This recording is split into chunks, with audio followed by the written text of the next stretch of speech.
This is my fourth and last video about cleaning my art studio at home. It got really bad after my mom died and I lost my store. I made my first video about cleaning off this sewing desk. My second one was about cleaning off my big work table. Those were both so successful that I went after a third video where I was going to get rid of all this and put up shelving. And that one worked so great that it inspired me to clean almost the whole rest of the room. And the rest of the room was really great, except for the back of that wall. Do you see all the way back? Boxes and piles of junk everywhere. Yeah, that's what I'm tackling today. Mostly this section is all my fabric and books and some jewelry stuff. And then a bunch of other junk that is in front of the fabric and books. I used to have a really beautiful fabric section here and all my clothes and fabric that I sewed with and did art with, but I ended up putting boxes and stuff in front of it, and I was raising kids for 20 years, and so I just would put new fabric there and shove it in between the other fabric, and ended up shoving a bunch of boxes in front of the fabric and never cleaning it up. I just sort of felt like I didn't have time. It just got way out of hand. Like the fabric is falling over. And rule number one, when you have stuff on shelves that you want to access, is don't put a box in front of your shelving. Then you're never going to be able to get to what you're after. And I've put multiple boxes in front of multiple sets of shelving. I mean, this is really a mess, and I just couldn't stand it anymore. I held this whole area off till last, but now that I've got the big work table, I really have a space to put this stuff, so it was time to tackle it. Okay, so I went after it the way you go after anything, right? Like one piece at a time. So I always organize my fabric by color. That's just how I think, right? So this used to be a stack of green fabric, if you can believe it. So I just went after it, just trying to get one piece out at a time. And you can see why I didn't do this before is because I knew as soon as I went after it, it was going to start falling all over me. But that's okay. That's what this is about. Now, this is going to be a stack of green fabric, and I want it to be about this size of a rectangle to make best use of the space on this shelving. That was that beautiful Irish sweater I got in Ireland with my mom, and I put it in the dryer so it shrunk, but it's still beautiful fabric. So I'm going to try to get everything into this rectangular kind of shape, but fold it in the front so that I can see what the fabric is from the front without having to pull stuff out. That's how I always store my fabric, by color. No matter what kind of green it is, it goes in the green pile, no matter what kind of fabric it is. I was really happy to find one piece of clothing that fits me, so I did get that out of the deal. But you'll notice a lot of the fabric that I'm going through here has maybe light damage, or it has stains, or it has tears, or it has holes. But that's okay, because I either am going to paint on this fabric, or I'm going to cut it up, or I'm going to do something drastic to it for art. Like this dress, I wore this dress all the time. It was an LL Bean cotton dress. It doesn't fit me anymore, but any sensible person would toss this, but I'm not throwing this out. I'm going to make it into an art dress. So into the green pile it goes. All right, I finished the first little batch of color. It's time for a little bit of nourishment so that I can get up the strength to keep up this gig. Okay, so now we get to the red pile, and all the sunny colors. You can see how much I love this kind of color. This ended up actually being 3 stacks when I was done. I really love these colors, but this was out of control, just falling everywhere. It was really a mess, but it gave me a lot of great clothes to go through. So here I start speeding it up because you don't want to go through every piece of fabric the way I did. But let me tell you the truth here. I loved every piece of this fabric, every piece of clothing.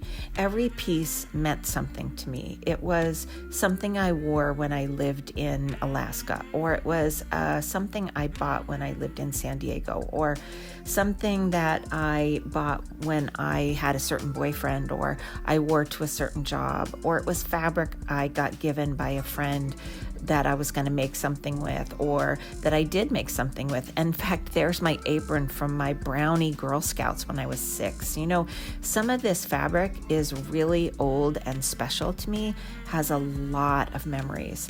And so I actually handled each piece of fabric really slowly and thoughtfully, even though I sped it up for you. It was a really special time to go through all this fabric. And so like these linens that I got from the old lady rummage sale, oh my gosh, I loved handling these linens when I bought them, and now too. Like I painted on this shirt like I often do on men's shirts because I love how it looks. I batiked this pink shirt and I wore this shirt all the time because I loved the freeform design that I did on it until it just didn't fit me anymore.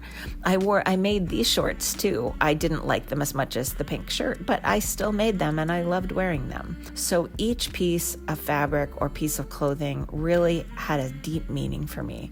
There's a lot of silk in this blue section, and I really loved like these dresses and these pants. And in the forefront here, this flower pattern dress was an antique dress from the 20s, and I had bought it vintage back in 1980 something. And of course now it's 100 years old. It does have some light damage, but it's just an example of the age of some of these pieces. Some of these other pieces are just ones that I wore, and they have a meaning, they have a story and a history for me personally. For you, you're just looking at it, it just looks like fabric, but everything here has meaning for me, and I enjoyed going through every piece and handling them. These are more shirts that I painted, and aside from painting the shirts, I also would cut up some shirts that I painted. I love to use the pockets of a shirt as the top of a hat, so I tuck something in the little pocket at the top of your hat. Now, the black and white, which is on the bottom shelf there, I can't get to it because there's a box of eBay stuff that I have listed and I'm waiting for it to sell. Well, that doesn't need to be in front of my shelves of fabric. That needs to be in the closet, right? I moved that out of the way and I pulled out all the white fabric and went through all of the white and off-white fabric. Just as much in love with all this fabric. There's the shirt from Ireland that my mom and I got when we were there. There's all this beautiful muslin and cotton and lace, and I don't know all the exact names for all this kind of fabric, but I'll tell you, I love every piece of this. There's a shirt there that my friend painted for me. There's some pieces of fabric that I batiked. I loved all of that. All right, now to move on to the other box. This one was largely books and frames. I have a very hard time getting rid of books because I just cherish them. Also, I love frames. That was one that I bought for my own art to put in. But the rest of these, I was so disgusted to see that I had, over the 20 years my kids were growing up in the house, whenever I had broken a photo frame, I had put them in this box for me to deal with later. So these were like broken photo frames for me to somehow magically deal with some magical day when I had time. What on earth? No, I never throw things away. Let me tell you, I fix and repair and upgrade everything. But no, I pulled out all the photos because they were all special, of course, but I threw out all of the frames. I never, ever, ever, ever do that. I always clean stuff and fix stuff and upgrade it. But no, this time my art does not deserve to be in these cheesy, junky frames, and neither do my family photos. So I threw it all away and I just let myself do that. It's very hard for me to do, but I did. I had to vacuum some of the books. They were that dusty and dirty. I even had to take like a wet cloth to some of them because I couldn't get to them for so long that they had like a crust of dirt on them. But I did get them clean, and I was able to put them back on the shelf where I could see them and access them. I found this great Ibex old wool jacket and a great dress I had made out of this Indian fabric. I was finally able to get the white and the black fabric up on a nice shelf, up off the bottom shelf, up onto a top shelf where it belongs. I found a bunch of findings and yet more lace and stuff, which was great. I took a break to pet my puppy, and now, do you remember what this was like when I started? Remember the falling over piles and the boxes and bags and everything everywhere? Everything just a complete mess, and the back of the room just looking like really dark and depressing. Well, here's what it looks like now. It is all cleaned and organized. Everything is where it goes. The fabric is all together. The light is coming in the windows. I can walk right up to the bookshelves. I can walk right up to the fabric. I can access all the shelves. The dog has never seen the light come through that window before. There's even room for my ironing board to go right there in the space. I haven't had that ironing board up for years. I can't believe I can walk through this space. I've been making hats. I've been patching my clothes. There's room to sew. That's why there's little tidbits all over the floor there. It's such a relief to have this space back and to be able to really walk through here.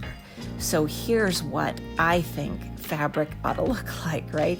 I've even woven some of my beautiful books in with the fabric because it just felt like that would be fun to do. I love looking at this fabric. I love having it neat where I can find it. And also, I'm always inspired by just being around the different types of fabric that it is, the different colors, the different patterns, the different textures, and it has really inspired me.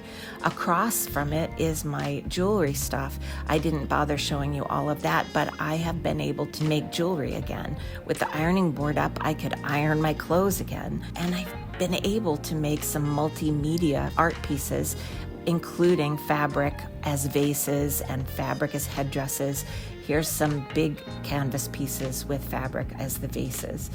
It has completely changed the game for me. I am so relieved that I did this cleaning up job. It has made this home studio a place I want to be all the time.